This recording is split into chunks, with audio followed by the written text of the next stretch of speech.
koji su to projekti bili ključni za vaš razvoj kao firme?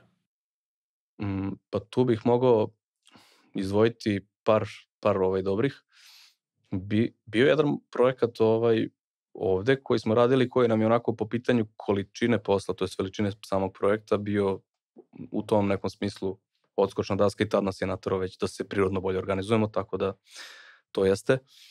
Ali moment kada, pa mislim da je to prvi tako značajniji projekat u inostranstvu, kada dobijamo taj Westgate Tunnel projekat u Australiji koji je zaobilaznica oko Melbourna, gde smo radili za te oslonce mosta, gde se vidi centralni neki deo, da kažemo, dole, gde se vidi jedno od tih prefabrikovanih elemenata, znači to su stubovi prefabrikovani koji su iz tako nekih kompleksnih segmenata pravljeni, znači betonska prefabrikacija, gde je ovo jedan od dva dela kapitela.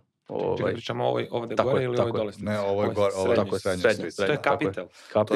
To je deo pilona. Aha, ovo je u stvari se armatura faktički. Armatura u njemu, da, to je sad jedan element izdvojen za sebe. Sad on iznad sebe ima u suštini to je vijadukt, a ispod sebe ima još jedan deo kapitela u ovom konkretnom slučaju i onda stup koji je kružnog poprečnog preseka, tako da tu smo prvi put tako nešto i kompleksno i projekat tog značaja dobili, gde opet, mislim, u prvom momentu je bilo da mora da se radi do 5 ujutru, dok se bolje ne organizuješ, ne skontaš koliko si zaloga je uzeo, pa počneš to da radiš kako treba. To nam je bilo takođe u nekom i tehničkom, ali na kraju se ispostavilo i marketinškom kao referenca kontekstu, jedan od prelomnih tačaka u firmi.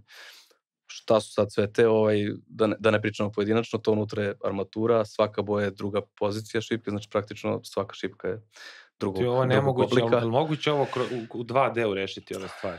Pa, ne znam, mi smo imali recimo projekat u Srbiji, takođe gde smo učestvovali u reviziji projektne dokumentacije, baš zato što su pokušavali ultrakompleksne delove konstrukcije da reše u 2D-u.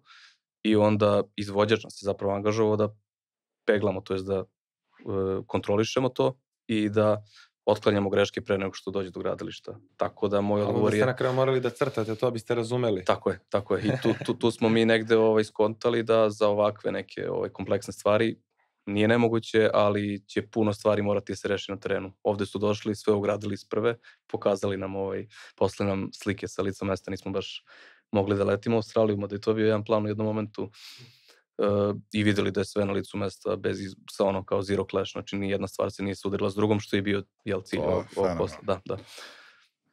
To je jedan i sad bio jedan veliki projekat, na primer u Rusiji, stambeni kompleks koji nam bio prelomna tačka u smislu BIM-a, gde smo prvi put napravili tim koji je morao da iznese BIM projekat, konstrukcija, arhitektura i instalacija, znači praktično kompletan. Sve su to bili glavni izazovi u tom prelasku na BIM. Da. I šta vam je donelo to? Glavni izazov što nismo i dalje u tom momentu imali dovoljno iskusnih ljudi u svim tim sferama u firmi, pa je kad smo videli da je izvesno da ćemo krenuti s projektom, morali da nekako dosta brzo napravimo BIM tim.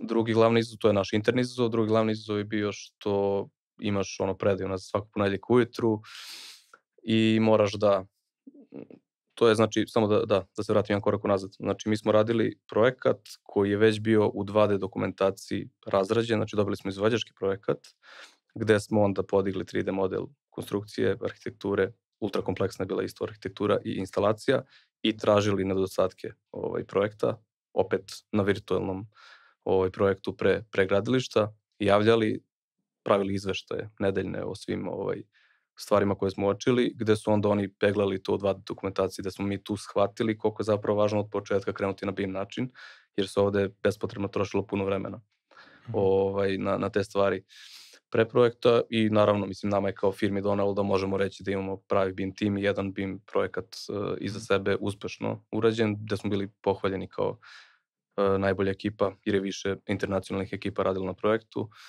Tako da... Sad možda malo samo detaljnije me to interesuje, zato što rekao si izazovno je bilo organizovati BIM tim, a nemate u tom momentu BIM tim. Ti trebaš da obučiš te ljude da to rade, a u isto vreme nemaš baš puno prostora za grešku. Da. Kako ste se tu složili? Je li tu bio neki voditelj, jel ste imali neke revizije, kako ste ih edukovali usputu, kako ste to držali pod kontrolom da to ne sklizne? Da li neko od vas šestoro morao to da uzme i da se uhvati u koštac sa time i da li ste imali pomoć od nekog ko je već prošao, nekog iskusnijeg? Tako je. Mislim, u projektima. Da, upravo to. Znači, prva stvar je bila da se u tom slučaju Milan opredelio već kod nas, to je svi smo se zajedno dogovorili, on je negde u tom BIM-u i u tom 3D-u bio najviše u tome svemu, najviše i zainteresovan i talentovan, tako da je on krenuo u tu celu priču, to je pre tog projekta, naravno nije to prvi projekat, je najviše iskustva skupio, pa smo onda težili da dovedemo ljude, to je s jedne strane da neke ljude u firmi kojima verujemo relativno brzo izedukujemo za neke te 3D stvari, BIM stvari, pošto je rađen projekt u Revitu, pa smo onda shvatili da nam treba arhitekta, pa doveli arhitektu sa tim nekim iskustvom, pa shvatili da nemamo, na primjer, mašinca, nismo uspeli da ga nađemo, ali se Milan edukovao makar za taj neki BIM deo mašinstva kod jednog baš iskusnog kolege, naravno eksternog, koji mu je posle i bio konsultant za taj deo i doveli smo na kraju, to se opet nekako sticajem okolnosti desilo, ali se super poklopilo. Doveli smo jednog kolegu baš iz Rusije koji se neposredno pre toga doselio, imao je dosta iskustva na ruskim projektima već pre toga i znao je Revit na našu sreću. Pa smo ga odmah zaposlili, koji nam je izuzetno doprinao da se mnogo lakše protumači dokumentacija, razume standard. Ja sam čuo da u Rusiji, da u Rusiji mnogo ozbiljnije spremaju dokument, to sam čuo od starijih kolega, možda Ilja to isto zna, možda ti znaš neku priču, ali Rusi mnogo ozbiljnije, znači njihovi projekti jednostavno kad urade, to je sve rascrtano, nema da te zove izvođač, nema niko da te pozove, da kaže kako ovo da radiš. Mislim, velika je, jako je regulisano to kako treba da izgleda jedan projekat i šta tu treba da bude definisano, baš zbog toga da na kraju nema tu, zbog tako velikih projekata, da se neko, ajde, žargonski se izrazi, se pere preko arhitekte, kao nije mi nacrtano ili nije mi definisano. Definitivno, samo što evo vidiš iz ove priče, shvataš da rade i reviziju PZI-a. Mislim, to je ludilo. Da. Znači, rade reviziju PZI-a. Da. Znači, klijent hoće da olakša izvođaču još dodatno da eksterno ne zapošljava Ruse da rade reviziju, nego traži na svetskom tržištu neku drugu firmu koja će da im radi reviziju, a tu su oni uleteli kao referentna firma koja je imala pre toga, vidiš, 2-3 ozbiljna projekta na svetskom nivou. Ali sam, da se vratim samo korak jedan nazad, to se sve događa, a ide i korona. Tako je. To je sve vreme, znači, to je prosto fascinantno. Znači, mnoge firme su propale zbog korone. Da. A neke IT firme i neke građevinske firme, neke arhitektonske firme su porasle u koroni. Mene, na primjer, interesuje, vi ste postavili firmu u Novom Sadu gde ste sedeli u jednom stanu, pa u drugom stanu, pa u kancelariji i sve vreme dok nije dolazila korona i ste znali da možete da funkcionišete, svi šedite u razlici 6 stanova. Ili vas 20 u nekom momentu, u 20 stanova. U koroni ste shvatili da je moguć rad na daljinu. Tako je. Ne samo rad na daljinu u Srbiji, nego iz Srbije za Australiju. Iz Srbije, iz različitih gradova za Australiju. Znači, to je nešto što bi bilo zanimljivo, verovatno svima koji nas slušaju, da se malo pojasni, pošto nema dovoljno biroa u Srbiji iskustvo sa time, sigurno. Da, kako izgledao taj period korone za vas? Pa to je onako, mislim, odjednom šok, kao svi su se našli u tom početnom šoku, šta raditi sada, šta je budućnost uopšte, nas je u tom momentu bilo, znači, 2020. godina, bilo nas je... drugi stan. Pa tako je, druga kancelarija. Druga kancelarija, tad smo se vratili na Telep, na isti taj bulevar i bilo nas je 20 nešto u tom momentu, recimo plus minus 25, nisam sad 100% siguran. I odjednom, mislim, prvo kreću zapravo prvo što se desilo u koroni, da smo vidjeli da se zamrznulo par projekata, znači ti treba da krenu ili su već krenuli, investitor je skeptičan, pauzira, ti stojiš. Tu nam pod broj 1 ostaje nekoliko od tih ljudi bez projekta u tom momentu.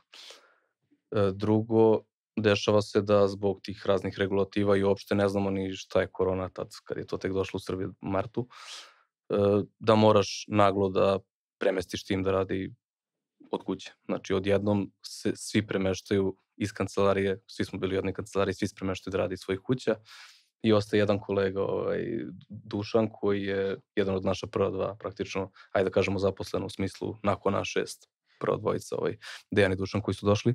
Znači, odlučujemo da on ostane u kancelariji kao da bude jedini u prostoru. Neću reći da ga čuva, ali u smislu da, na njegovom računaru je tada bio i server za naš softver i tako neke stvari. Nije bilo smisla da ga nosi kući i kaže on, pa ništa, svako sam sam, živim blizu, tako da. Sad, kako to izgleda? Pa mi smo odmah se bacili. Svako od nas 6 se bacio da prati i istražuje određeni segment onoga što smo mislili da treba pratiti zbog korone. Pa sad, Aljoša, Miloš, pre svega su pratili tržište, pratili šta se dešava u svetu. Šta je to zanimljivo? Šta se dešavalo tad? Kakve su vaše procene bile? Kako si ti predvideo to i kako su ta tvoja predviđanja bila tačna? Gde si pogrešio eventualno? Šta se od toga...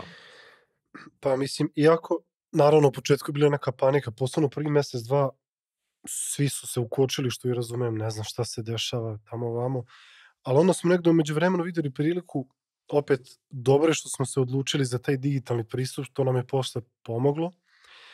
Mi smo tad pojačali marketing, tačno se sećam, rekli smo, ajmo, idemo na malo bolje objave, malo više objava nedeljno.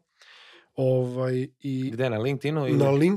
Na LinkedInu najviše. Na LinkedInu najviše, što sa tog company profila i počeli smo i sa naših privatnih profila isto malo da delimo neke stvari, kao što sad vidite, da delimo redovno. I mislim da nas je COVID čak postakao da još malo više gurnemo taj digitalni deo marketinga i razmišljali smo kao, pa ajde, okej, evo, zatvaraju se firme, ali vodili smo nekom logikom da ne bi outsourcing po nekoj logici trebao da propadne. Možda čak trebao i da se pojača u celom tom haosu. Da trajuje, da. Baš tako, da. Tako da, mislim da nam je to onako, što najgore, dobro došlo, da mi pojačamo te neke stvari. I iako su u početku bile neke stvari zamrznute, nije išlo, kad je prošlo par meseci, to je toliko bukno posao da je to strašno bilo.